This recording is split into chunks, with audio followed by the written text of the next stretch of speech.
কখনো যেন এই জাতীয় সত্যি মেইন স্ট্রিম না হতে পারে, আমরা সেই কাজটা করতে পেরেছি। তাদেরকে আমরা মেইন স্ট্রিম হতে দেই নাই। অ্যাডভোকেট রেজওয়ানা তিনি একটা সাংবাদিকের সাথে কথা বলে এটা প্রকাশ করেছেন যে আমরা যারা তার ভাষায়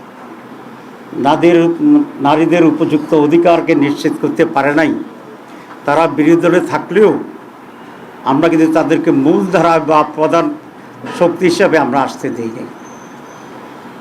তাহলে বোঝা যায় আমরা যে ইলেকশন ইঞ্জিনিয়ারের যে কথা আসছিল বা আসছে, সেটাকেই উনি নিজেই স্বীকার করে রাজসাক্ষী হয়েছেন।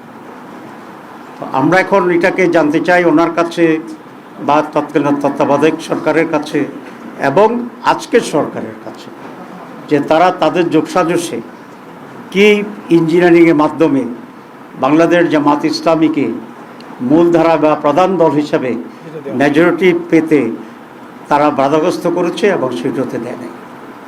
এবং আমরা এটাও জানতে চাই মাননীয় সাবেক উপদেষ্টার কাছে যে ইঞ্জিনিয়ারিংয়ে ওনার সাথে আর কারা কারা জড়িত ছিল, পুরা গভর্নমেন্ট ছিল নাকি গভর্নমেন্টের একটি শক্তিশালী অংশ ছিল যারা নির্বাচনকে প্রভাবিত করেছে।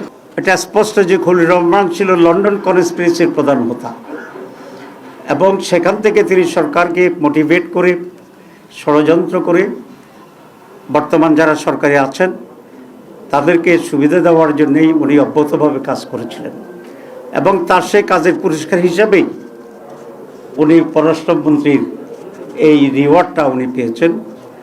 এতে আমি বিস্মিত হয়েছি বিএনপির ব্যাপারেও, কারণ বিএনপিকে এতই তার লোকজনের সংকট আছে যে একজন বিতর্কিত ব্যক্তি যিনি ইন্টারিম গভর্নমেন্টে থাকার সময়ে বিএনপির নেতা সালাউদ্দিন সাহেবই তার বিরুদ্ধে বক্তব্য রেখেছিলেন এবং তাকে সরকারের থেকে বের করে দিতে বলেছিলেন।